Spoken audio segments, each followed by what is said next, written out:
Having me as a so-called useless daughter-in-law must be such a disappointment. At least that's how she always made me feel. Her mocking laughter rang through the phone, leaving me stunned. The arrogance in her voice and her blatant disregard for me ignited a surge of anger. She had always treated me like I was nothing, but this time her cruelty went too far. As the rest area faded into the distance, I realized I was completely alone. Moments ago, I had been with my family, but now they had abandoned me. Confusion and fear swept over me, yet her cold, cutting words echoed in my mind. You who just sit around the house don't deserve to stay at a hotel. My chest tightened. Despite all my hard work, she never acknowledged my efforts. I ran an inn with dedication and managed every detail to perfection. Yet she clung to her narrative, intent on destroying my self-worth. On her end of the call, I could hear relatives laughing, their mockery amplifying my isolation. Her influence had turned the entire family against me. Even my husband refused to defend me. Anger and sadness churned inside me. The humiliation, the dismissal of my contributions, and now this outright betrayal. It was too much. Her sneering face and contemptuous eyes filled my mind. Her obsession with pushing me away felt suffocating. Something inside me snapped.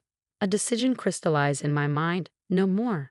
I drew a deep breath and held my phone tightly, my fingers trembling, not with fear, but with the raw power of long-suppressed rage. My heart raced, fueled by a newfound determination. "Hello," I said, dialing with shaky fingers. My voice was calm, steady, yet brimming with resolve. "I have a favor to ask." This was the beginning of reclaiming my life. It was also the first step toward an unexpected revenge. My name is Maya Smith, age 40.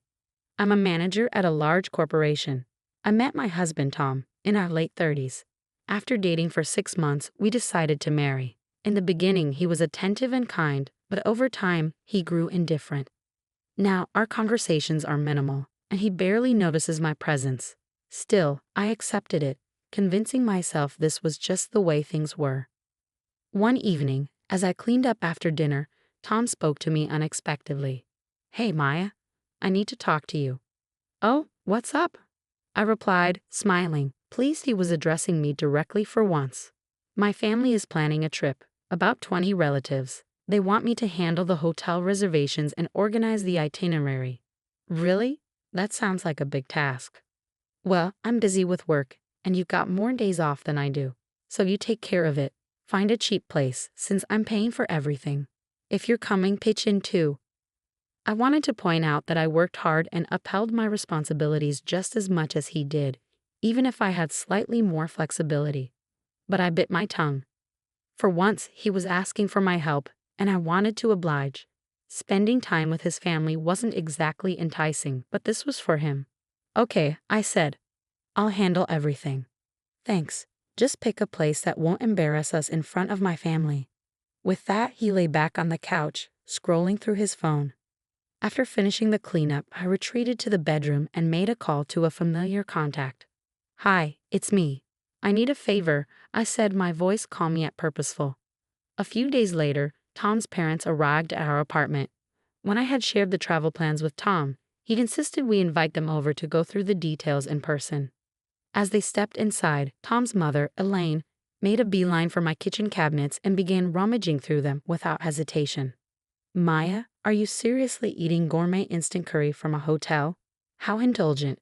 You should be cooking for Tom instead of living off things like this," she remarked with mock disapproval, pulling out a few packets. Without asking, she casually dropped them into her bag. This was nothing new. Every time Elaine visited, she treated my kitchen like her personal shopping aisle, helping herself to groceries, canned goods, and even decorative items. Once she took a set of dishes without a word. Her justification was always the same.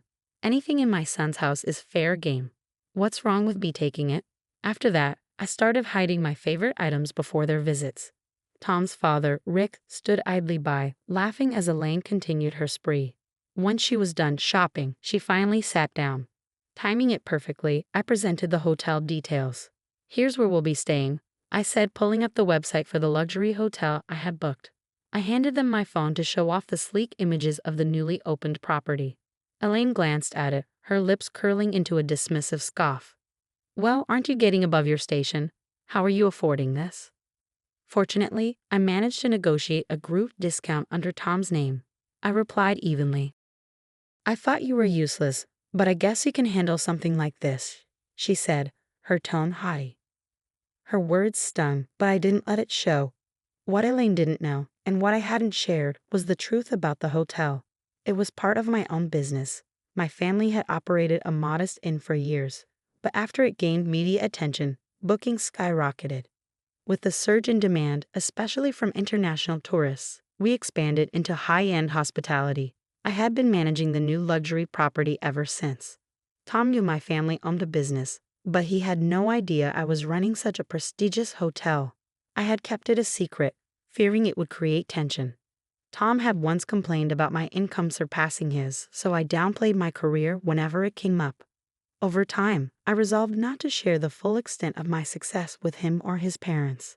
I'm sure you'll love it, I said with a polite smile. The place is beautiful and the hospitality is exceptional. Elaine gave me a skeptical look. We'll see. I'll keep my expectations low. Then, without missing a beat, she added, since we're here, let's do some shopping. And we should grab dinner at a nice restaurant too. She completely ignored my offer to cook a meal and left shortly after. The day of the trip finally arrived. Tom, his parents, and I set off in his car, planning to meet the rest of the family at the hotel. Elaine, seated in the back, couldn't resist her usual jabs. Tom, isn't it time you replaced this old car? You shouldn't be driving around in something so shabby. Tom sighed, keeping his eyes on the road. I'd love to, but it's not in the budget. I glanced at him, feeling a pang of sympathy. This trip was already expensive, and I knew how much pressure he was under to impress his family. Oh, I'll pay for it. I can't stand the idea of my son driving around in such a junker, Elaine said with a dramatic sigh from the backseat. Really? Thanks, Mom. Tom replied, brightening immediately. Of course. We'll go to the dealership together next week and pick out something more impressive. They continued chatting as if I weren't sitting right there beside Tom in the front seat. Moments like this had become the norm with his family, but that didn't make it hurt any less. You know, Elaine mused, her tone turning sharp, if only there were grandkids along for this trip. But I guess at this point, it's too late to hope for that. Well, that's what happens when you marry a woman who's already past her prime. Mom, Dad, can you not? Tom muttered, but he didn't press further, letting their cruel comments hang in the air. I kept quiet, staring out the window, regretting ever agreeing to come along. After a long silence, I finally spoke up softly. Tom, I need to use the restroom. Can we stop at the next service area? Elaine immediately rolled her eyes. Couldn't you have gone before we left? This is why we're always late. I'm sorry. I'll be quick, I assured her. Tom pulled into the next service area, and I hurried inside. The line for the women's restroom was long, and I nervously glanced at my watch, worried about holding everyone up. After 10 minutes, I finally emerged, only to find the parking space where Tom's car had been now empty. Confused, I looked around, wondering if I had somehow missed them. I called Tom, but he didn't answer. Slowly, the realization sank in. After a few more failed attempts to reach him, I tried Elaine instead. She answered immediately. Oh, hello, Maya. Something wrong? I'm still at the service area, I said, trying to keep my voice steady.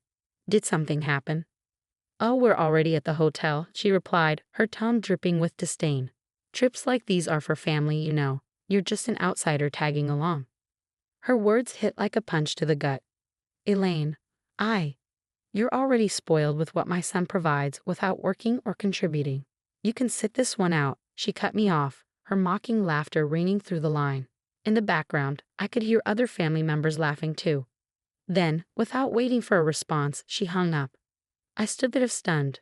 The weight of her words settled over me as I fought against the despair creeping in. I had worked tirelessly to organize this trip, putting my own responsibilities on hold, only to be abandoned like this. But feeling sorry for myself wouldn't solve anything. I faced worse as a hotel manager, handling crises with composure. Drawing on that strength, I took a deep breath and called the hotel. Hello, this is Maya. I have a reservation under Smith. Could you confirm it, please? After ensuring everything was in order, I made another call. Hi, it's Maya, I said to my assistant at the main office. I'm stranded at a service area and need a ride to the hotel. Of course, Ms. Smith. I'll send a car right away, she replied. Relieved, I hung up. Soon, I'd be back on track. Meanwhile, in the car, Elaine gloated to Tom. That woman's never been a good fit for you. She's too old for kids and not exactly a catch. Mom, enough, Tom said, though his voice lacked conviction. I'm just saying, you deserve someone who's actually a family person, she continued. Tom sat in silence, torn but unable to find the courage to defend me. Later, at the hotel, Tom and his family settled into their luxurious rooms, enjoying the evening as if nothing had happened. They gathered in the dining area for an elaborate meal. Tom really went all out with this place, Rick said, looking around in approval. This hotel is famous nationwide. I hope it didn't cost too much. Well, Maya handled the arrangements, Tom admitted, trying to sound casual. I'm covering it, of course. That's what a good husband does. Tom's unease was evident, but he tried to push it aside and enjoy the moment. The next morning, as the family prepared to check out, they assumed all charges were already covered. But as they gathered in the lobby, the hotel manager approached them. Excuse me, here's your final bill, he said, handing Tom a detailed statement. Tom frowned as he glanced at the total. His eyes widened. The charges included a suite upgrade, additional services, and the group's special rate. Wait, Tom stammered. Why is this so much more than expected? I thought everything was handled with a discount. I apologize, sir, the manager said with polite firmness, but the discounted rate was only available if the owner was present. Tom frowned, his confusion evident. The owner? Who's that supposed to be? That would be Maya Smith, your wife. The room fell silent. Tom's face paled and a hush settled over the family. Elaine clutched her purse tightly, as though holding onto it could somehow make the charges vanish. You mean Maya, owns this hotel? Tom stammered, his voice shaky. The manager gave a calm nod. Yes, she's the owner. Since she wasn't present, the discounted rate is void. The total amount due now is $20,000. Elaine gasped, her grip on her purse tightening further. Tom, do something. This must be some kind of mistake. I didn't know, Tom stuttered, looking increasingly flustered. I didn't realize Maya was the owner. The manager extended the bill with a steady hand. How would you like to settle this? The other relatives began murmuring among themselves, shifting uncomfortably. You didn't know she owned this place, and she paid for everything. Someone whispered. Tom's gaze fell to the floor, unable to meet their eyes. Meanwhile, I arrived at the hotel, determined to face Tom and his family. The staff greeted me warmly. Welcome back, Miss Smith, the manager said with a respectful smile. Everything has been handled as you requested. I thanked him and headed to the lobby. As I entered, I spotted Tom and his family at the counter, their expressions a mix of embarrassment and unease. Squaring my shoulders, I approached them, my head held high. Good morning, everyone, I said, my voice calm but firm. I see you're having a lovely time. The shock on their faces was almost comical. Elaine was the first to recover, her tone thick with false sweetness. Maya, dear, we were just surprised. We didn't realize you were the owner here. I'm sure you didn't, I replied evenly, but I hope my outsider status no longer concerns you. Maya, listen, Tom began, but I held up a hand to stop him. No, you listen. You left me behind because I wasn't family enough. But I'm the reason you're even here, and I pay for everything. A heavy silence followed. No one dared to look at me, their eyes cast downward. Now about that bill, I added, my tone resolute. No more discounts. Consider it payment for the years of disrespect. Without waiting for a response, I turned and walked away, a sense of closure settling over me. I left them to figure out how to handle the costs on their own. Later that day, I decided to check out of my hotel suite and head home. The decision felt symbolic, leaving behind not just the trip, but Tom and his family, once and for all. Back in my suite, I packed my bags, reflecting on everything I had endured. This trip had been a turning point, a realization that I deserved respect and appreciation, things I'd never received from Tom or his family. As I was finishing up, the manager knocked on the door and entered carrying a parting gift. Miss Smith, thank you for your continued partnership and for trusting us. We hope this is just the beginning of many more successful ventures. Thank you, I replied, smiling. This hotel feels like a second home to me, and you've helped make it truly special. Checking out of the hotel felt like stepping into a new chapter. A powerful sense of freedom washed over me. Freedom from the past, from constant judgment, and from the weight of others' expectations.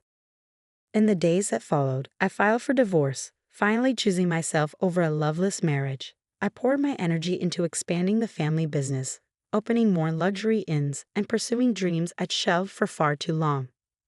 Surprisingly, news of my divorce and Tom's mounting financial troubles soon spread. But I didn't dwell on it.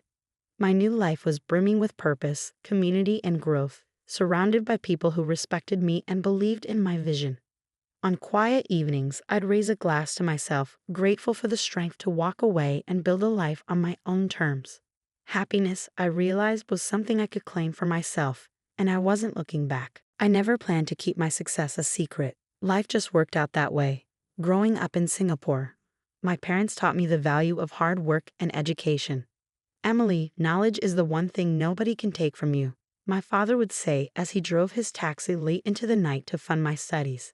My mother worked 2 jobs, and together they made sure I had everything I needed to excel. Their sacrifice paid off.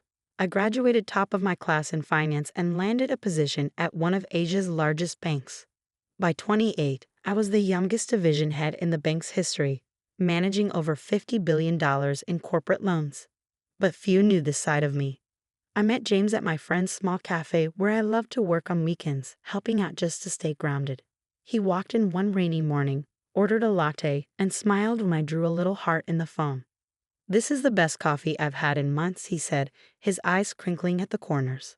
"The secret is making it with care," I replied, wiping down the counter. He came back every weekend after that. We talked about everything: his work as an architect, his dreams of designing sustainable buildings, his close relationship with his family. I found myself looking forward to our conversations, enjoying how he saw me for who I was, not what I owned.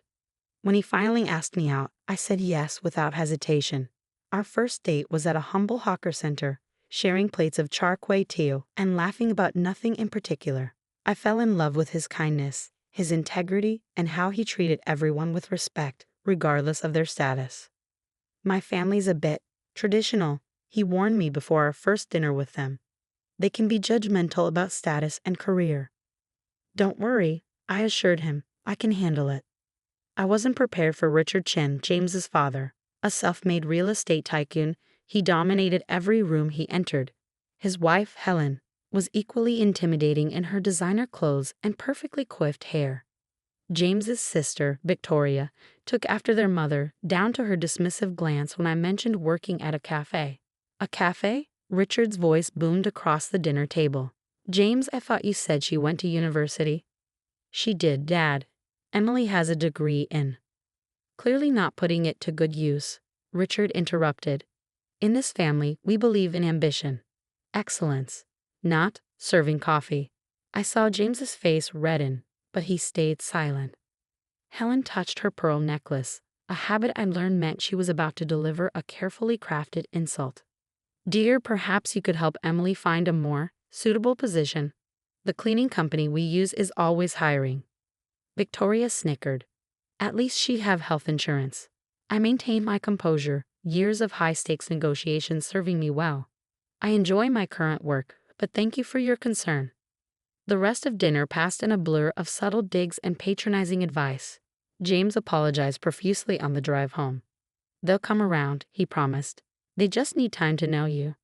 But they did. Over the next year, as James and I grew closer, his family's disdain only intensified. Every family gathering became an exercise in endurance. Richard never missed an opportunity to remind everyone of my humble station. Helen orchestrated seating arrangements to keep me far from important guests. Victoria openly suggested James find someone more appropriate.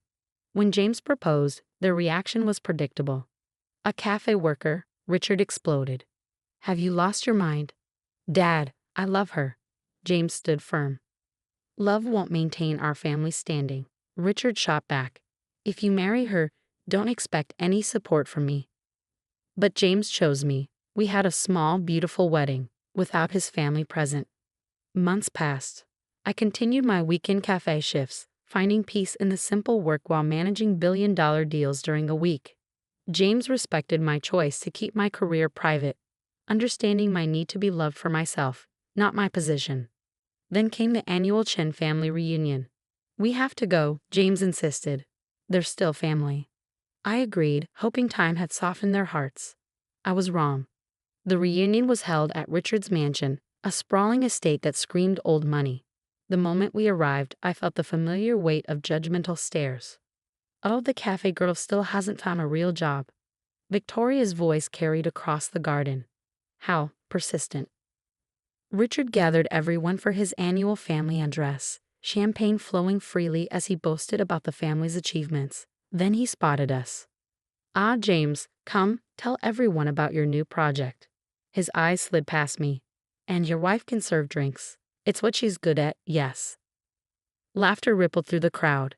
James opened his mouth to protest, but before he could speak, a commotion erupted near the house. Richard's secretary came running out, face pale. Mr. Chen. Urgent call from the bank. Not now, Richard waved her off. We're celebrating. Sir, it's about the emergency loans. They're denied. Richard's smile faltered. Impossible. I spoke with the division head yesterday. No, sir. The new CEO is reviewing all major loans personally. They're requesting a meeting tomorrow. I felt my phone vibrate, my own secretary calling. I knew what this was about. Richard's company had been flagged for suspicious accounting, and as CEO of the corporate banking division, I had ordered a complete audit. The timing couldn't have been more perfect. Excuse me, I said quietly, stepping away from the crowd to take my call. Ma'am, my secretary whispered, Chen Development's financials are worse than we thought. The audit shows systematic misrepresentation of assets. Send me the files, I replied. I'll review them tonight. When I returned, Richard was in full crisis mode. His face had lost its usual smugness, replaced by barely concealed panic. He was barking orders into his phone while Helen hovered nearby, wringing her perfectly manicured hands. Victoria sidled up to me, her voice dripping with false sympathy. Looks like Daddy's company is having issues. Not that you understand business matters. More champagne? I smiled politely. No, thank you. But I do have a question. How's your position at your father's company? She preened. I'm Executive Vice President of Operations. Interesting. And what exactly do you do? Her smile faltered. I oversee things. Important things. Like the shell companies in the Cayman Islands. Victoria's glass slipped from her fingers, shattering on the marble floor.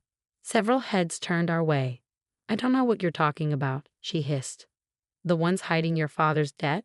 Or perhaps the inflated property valuations? Before she could respond, Richard's voice boomed across the garden. Everyone, party's over. Family emergency. As guests began to leave, Richard pulled James aside. Son, I need your help. The bank, they're being unreasonable. Your architecture firm has good relationships with other banks, yes. James looked uncomfortable. Dad, we're just a small firm. We don't handle those kinds of loans. Useless, Richard exploded. Just like your choice in wife. If I lose this company, it's on your head for bringing bad luck into this family. That was enough.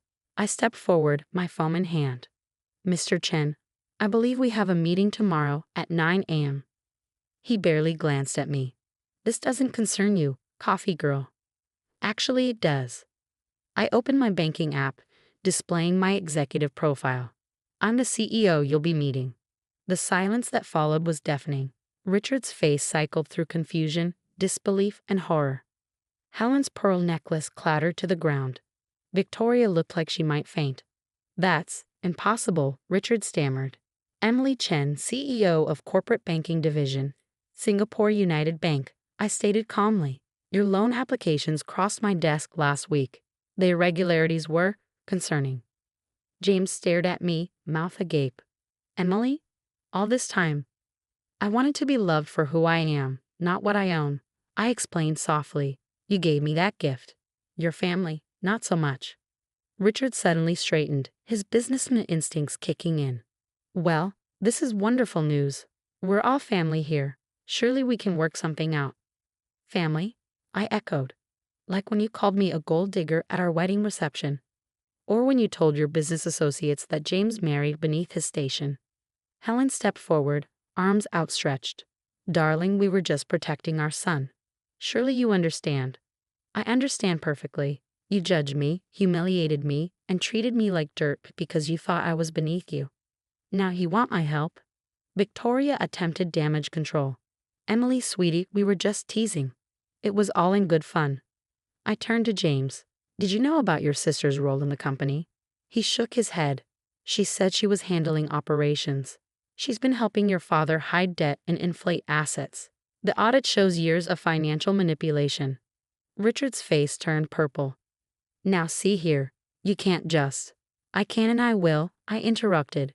Tomorrow's meeting isn't about loans. It's about fraud investigation. The color drained from his face. You wouldn't dare. We're family. Family? I laughed softly.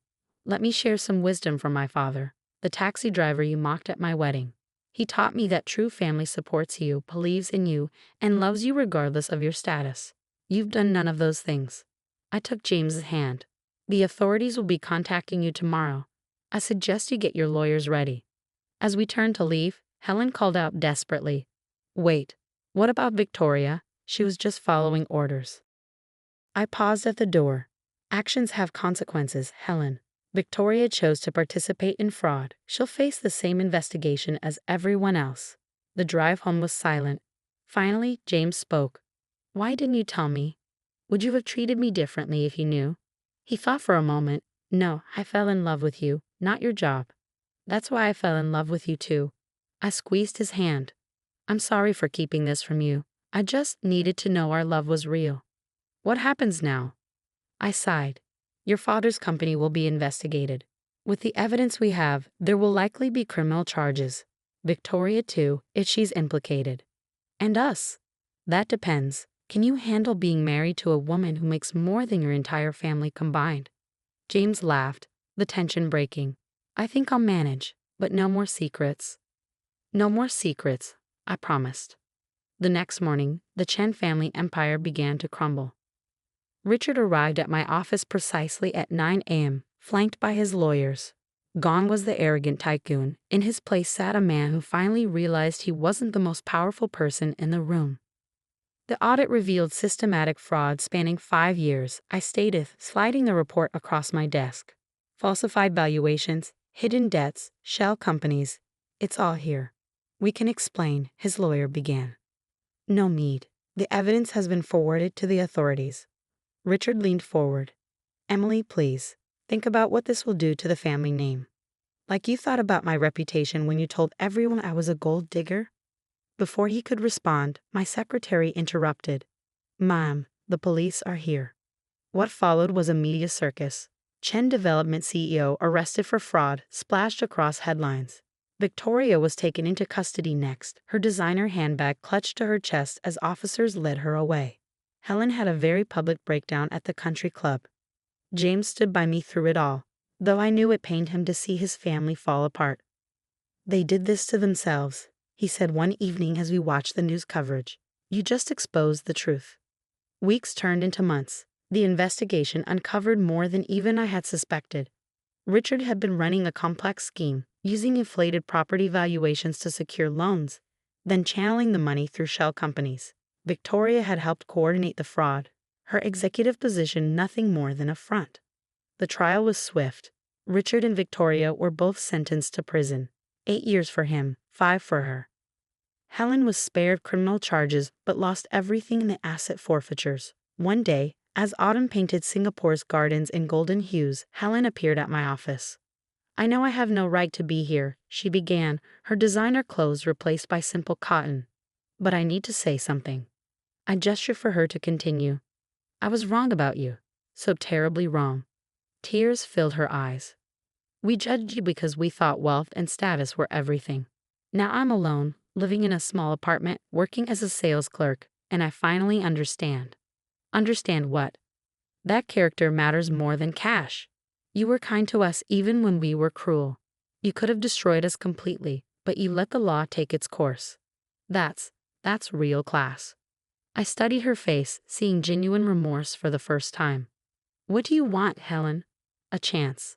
Not to be close. I know I don't deserve that. But to apologize to you and James. to try to be better. 6 months later, we hosted a small dinner party.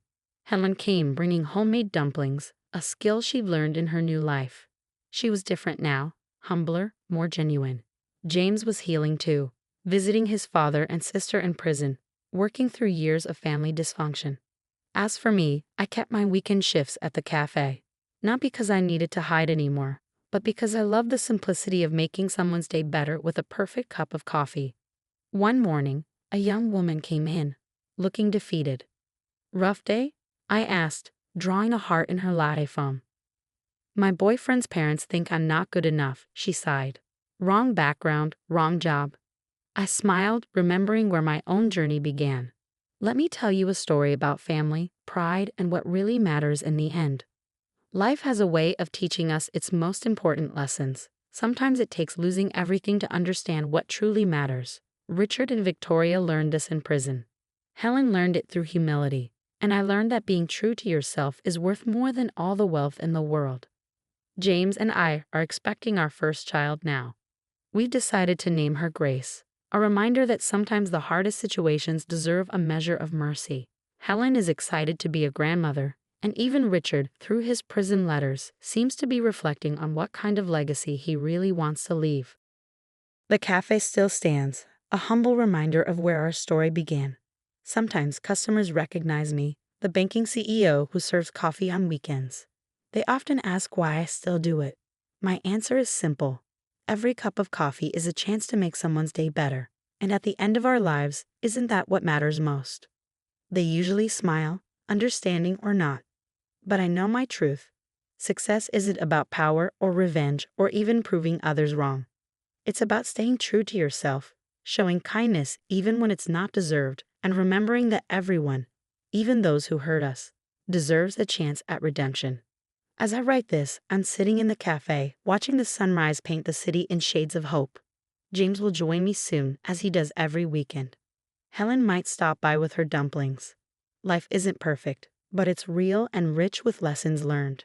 And sometimes, when I'm making coffee or reviewing billion-dollar deals, I think about my father's words. Knowledge is the one thing nobody can take from you. He was right, but he missed something important: integrity, compassion, and the courage to be yourself. Those are things nobody can take either.